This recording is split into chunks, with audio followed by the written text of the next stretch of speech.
Hello everyone, welcome to my channel function happy moment. आपको मेरे effort को सुनने के लिए बहुत बहुत थैंक यू। अब हम ए लव ऑफ पोएम का पार्ट 8 स्टार्ट करते हैं। लास्ट पार्ट में हमने देखा था कि वी और वांगजी की लाइफ सिंपल ही चल रही थी। वी को बहुत ज़्यादा डांटे पड़ती थी और उसे घर का सारा काम भी करना पड़ता था और पढ़ाई भी करनी पड़ती थी। और निया-सांग जो उसे बात बात पर टीस करता था, लेकिन वी को भी अच्छा लगता था। तो अब हम इससे आगे का स्टार्ट करते हैं। कुछ दिनों बाद जब इन लोगों के टेस्ट सारे ख़त्म हो गए थे और एग्ज़ाम की तो डेट आ ही चुकी थी, तो सारे स्टूडेंट प्लान करते हैं कि वो एग्ज़ाम ख़त्म होने से पहले एक पार्टी करेंगे। वैसे तो नॉर्मली एग्ज़ाम ख़त्म होने के बाद पार्टी होती है, लेकिन इस स्कूल के बहुत ही स्ट्रिक्ट रूल थे। इस वजह से इस स्कूल में पार्टी करना अलाउ नहीं था। लेकिन सारे स्टूडेंट बहुत ज़्यादा रिक्वेस्ट करते हैं, बहुत ज़्यादा, तब जाकर टीचर परमिशन देते हैं कि हाँ, वो सिर्फ 5 घंटे के लिए, या फिर नहीं, पहले तो टीचर 5 घंटे ही कहते हैं, लेकिन ज़्यादा स्टूडेंट को देखकर टीचर सिर्फ 3 ही घंटे की परमिशन देते हैं। तो वी के क्लास के सारे स्टूडेंट फेयरवेल पार्टी के लिए रेडी हो जाते हैं और वो लोग डिसाइड करते हैं कि वो लोग एग्ज़ाम होने से पहले फेयरवेल पार्टी करेंगे। टीचर तो उन्हें कहते हैं कि दिन में ही कर लो, लेकिन वो कोई भी नहीं मानता और कहते हैं कि नाइट में ही ज़्यादा मज़ा आता है पार्टी करने में। तो फिर टीचर को भी हार मानना पड़ता है, लेकिन टीचर कहते हैं सिर्फ 3 घंटे। मैं 3 घंटे से 1-2 मिनट आगे पीछे नहीं होने दूंगा, समझे तुम लोग? तो स्टूडेंट हाँ कर देते हैं कि ठीक है ठीक है ठीक है। और कुछ दिनों में आ जाता है वांगजी का बर्थडे। इस बार वांगजी के बर्थडे के बारे में सबको पता था और सब लोगों ने वांगजी को विश भी किया। वी भी उसे विश करना चाहता था, लेकिन वी नहीं जा पाता क्योंकि उस दिन वांगजी बहुत ज़्यादा हैंडसम लग रहा था। वो स्कूल ड्रेस में नहीं आया था, वो एक बहुत ही ऑसम ड्रेस में आया था। ब्लैक कलर की हुडी उस पर बहुत ज़्यादा सूट करी थी और वी उसके पास नहीं जा पाया क्योंकि वांगजी के सारे स्टूडेंट उसी के पास थे।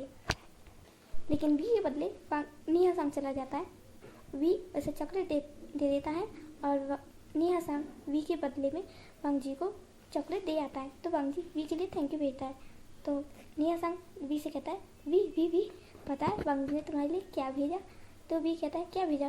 तो निया-सांग अपनी फिंगर से हार्ट बनाते हुए कहता है ये भेजा। तो वी कहता है ये क्या होता है? तो निया-सांग अपने सर पर हाथ मारते हुए कहता है अरे तुम्हें कुछ भी नहीं पता, मतलब कुछ भी नहीं पता। इसका मतलब होता है thank you so much my heart. तो भी कहता है नेहा-सांग। तो नेहा-सांग कहता है अरे उसने तुम्हें थैंक यू कहा और क्या, तुमने उसे कन्फेस तो किया नहीं है, सिर्फ हैप्पी बर्थडे वांगजी कहा है। तो भी कहता है इतना काफ़ी है। नेहा-सांग कहता है तुम बोरिंग हो और बोरिंग ही रहोगे। भी सोचता है बोरिंग कौन है, वो तो मैं ही जानता हूँ। नेहा-सांग मुँह चिढ़ाते हुए कहता है तुम सच में बहुत बोरिंग हो, पर फिर भी तुम ठीक हो, मेरे जैसे और मेरे फ्रेंड बनने के लायक हो। भी कहता है तुम भी मेरे फ्रेंड बनने के लायक हो, इसलिए सिर्फ मैंने तुमसे दोस्ती की। नेहा-सांग कहता है उसके बाद से वी का मूड बहुत ऑफ हो गया था क्योंकि वो सोचता था एग्ज़ाम हो जाएंगे, फिर वो वांगजी से नहीं मिल पाएगा, देख भी नहीं पाएगा, क्या होगा उसका, वो वांगजी को नहीं देख पाएगा। यही भी बार बार सोचता था, लेकिन नेहा-सांग को नहीं कहता था। वो बहुत ज़्यादा सैड सा फील कर रहा था। सॉरी गाइस, मेरी टंग बार बार स्लिप हो जाती है। ये मेरी फर्स्ट रिकॉर्डिंग है, ये मेरा फर्स्ट FF है, फर्स्ट रिकॉर्डिंग है, इसलिए तो माइंड मत करना। आओ FF पर आते हैं। तो वी का मूड ऑन करने के लिए नेहा-सांग कहता है कि हम लोग पार्क में चलते हैं। तो वी कहता है अकेले? तो नेहा-सांग कहता है ये है ना खड़ूस चेंग। तो चेंग कहता है तुम मुझे ये गालियाँ देना कब बंद करोगे? नेहा-सांग कहता है ये गाली होती है, मैंने तुम्हें गाली दे दी ना तो तुम्हारे कानों में से खून निकल आएगा। तो चेंग कहता है नेहा-सांग मैं तुम्हें मार डालूंगा। नेहा-सांग कहता है शुक्र तो दिखाओ, मेरा भी तुम्हें मार डालेगा। तो जियांग कहता है तुम्हारा कब से हो गया? नेहा-सांग कहता है हम बेस्ट बडीज है, इसलिए मेरा भी। तो जियांग कहता है अच्छा तो हटो, ये मेरा बेस्ट ब्रदर है तो ये मेरा भी हुआ। तो वी कहने लगा मैं तुम दोनों में से किसी का नहीं हूँ, समझे तुम लोग? वी का मूड बहुत ऑफ सा था, वो ना गुस्सा करता था ना ही ज़्यादा बात करता था। वी मना कर देता है कि वो पार्क नहीं जाएगा। थोड़ी देर में टीचर आते हैं और सबको कहते हैं कि स्कूल के पास में एक न्यू पार्क है, वहाँ पर तुम्हारे क्लास के स्टूडेंट ने फेयरवेल पार्टी में जो आएगा उनके नाम लिख रहे हैं। तो तुम में से जो भी फेयरवेल पार्टी में आएगा वो सब पार्क में जाएं और सबको बता दें कि उस दिन आप लोग आएंगे या नहीं, ताकि वो उसी हिसाब से अरेंजमेंट कर सके। तो नेहा-सांग कहता है आप तो चलोगे ना पार्क में? तो वे कहता है अच्छा ठीक है। तो नेहा-सांग कहता है वहाँ पर सारी क्लास की लड़कियाँ भी आई होंगी। तो वे कहता है एक आध दो पटा लो ना, मुझसे तो पीछा छूटे। नेहा-सांग कहता है मेरा तुमसे कभी पीछा नहीं छूटेगा। तो वो लोग ऐसे ही लड़ते झगड़ते पार्क में जाते हैं। वो लोग ऐसे ही घूम रहे थे और वी कहता है कि नहीं, वो फेयरवेल पार्टी में नहीं आएगा। नियसंग कहता है क्यों नहीं, क्यों नहीं, क्यों नहीं। तो वी कहता है नहीं ना, मुझे मैडम यू परमिशन नहीं देंगी। जंगचंग उस टाइम आसपास घूम रहा था। तब वी ने ये बात नियसंग से की। नियसंग कहता है तुम्हारी मैडम यू वो सच में बहुत खड़ूस है। वी कहता है वो मुझे पता है कि वो क्यों है ऐसी। तो वी थोड़ा सैड हो जाता है। नियसंग उसका मूड ऑन करना चाहता था लेकिन उसने और ऑफ कर दिया। नियसंग कहता है सॉरी वी। वी कहता है कोई नहीं। तभी वहाँ यूनजी आ जाती है, वही लड़की जिसने पंगजी पर झूठा इल्ज़ाम लगाया था। वो बहुत ही हंसते हुए आ रही थी और वी के पास आते हुए कहती है वी, मैं तुम्हें कितने दिनों से ढूंढ रही थी लेकिन तुम मुझे मिले ही नहीं। अच्छा तुम मुझे ये बताओ तुम फेयरवेल पार्टी में आओगे या नहीं। तो वी कहता है नहीं, मैं नहीं आने वाला। यूनजी उससे रिक्वेस्ट करते हुए कहती है वी प्लीज़ आ जाना, तुम हमारे क्लास के मॉनिटर हो, अगर तुम नहीं आओगे तो फिर क्लास का मज़ा ही ख़राब हो जाएगा। वी कहता है नहीं, मुझे नहीं आना। वी बहुत ही कोल्डली बोल रहा था। नियसंग से कहता है अरे थोड़ा सा तो प्यार से बोल लो, लड़की है। तो वी कहता है वी अपनी गुस्से भरी आंखों से नियसंग को देखते कहता है। तो नियसंग कहता है अच्छा ठीक है, जो तुम्हें कहना वो करो। तो यूनजी उसे बहुत रिक्वेस्ट करने लगती है। तो वी फिर हाँ कर देता है कि ठीक है कोई नहीं, मैं लोग पार्क में घूम ही रहे थे। तभी वहाँ पर यूनजी आती है। वो बहुत ही हंसते हुए आ रही थी और वी के पास जाते हुए कहती है कि वी तुम भी पार्टी में ज़रूर आना। तो वी कहता है कि नहीं, मैं नहीं आऊँगा। तो यूनजी कहती है क्यों वी, तुम्हें तो आना चाहिए ना, तुम हमारे क्लास के मॉनिटर हो। तो वी कहता है नहीं, मैं नहीं आ सकता। तो नियसंग उसे साइड में करते हुए कहता है क्या हुआ वी, तुम क्यों नहीं आओगे। तो वी कहता है कि नियसंग तुम्हें पता है ना मैडम ये मुझे अलाउ नहीं करेंगी। तो निया कहता है कि कोई बात नहीं, तुम ट्राई करके देखना। तो तभी यूनजी वी के पास आते हुए कहते हैं वी क्या हुआ, क्या तुम सच में नहीं आओगे। लेकिन जंगचन ने तो पार्टी के लिए हाँ कर दिया। तभी वहाँ से जंगचंग आता है। तो वी जंगचन से पूछता है कि चेंग क्या तुमने पार्टी के लिए हाँ कर दी। तो चेंग कहता है हाँ। तो और चेंग कहता है कि वी तुम भी हाँ ही कर दो क्योंकि मैं बात कर लूँगा तुम्हारे बारे में। वी कहता है चेंग रहने दो ना, मैडम ये अलाउ नहीं करेंगे। चेंग कहता है मैं जिम्मेदारी लेता हूँ कि तुम पार्टी में आओगे, ओके।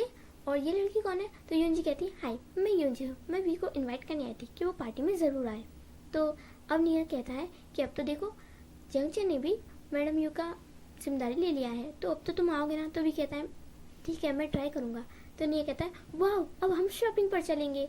तो वी कहता है अच्छा इतनी जल्दी और शॉपिंग। तो निया कहता है हाँ, अब हमारा लास्ट डे होगा ना उस दिन स्कूल में, तो हम शॉपिंग तो करेंगे ही ना। तो सब ऐसे ही हंसते हैं और फिर यूनजी वहाँ से जाते हुए कहती है वी आना ज़रूर।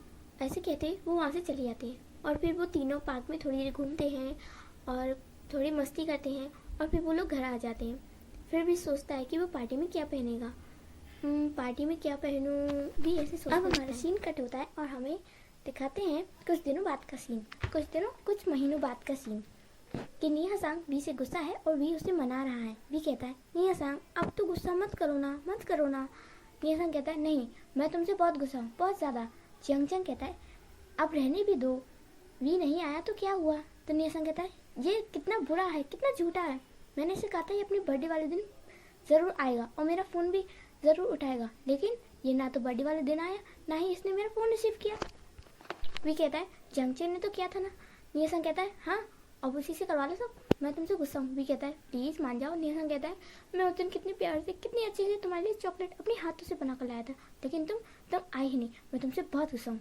वी उसे मनाते हुए कहता है निया-सांग तुम एक काम करो, फिर से बनाओ, मैं फिर से खाने आऊँगा।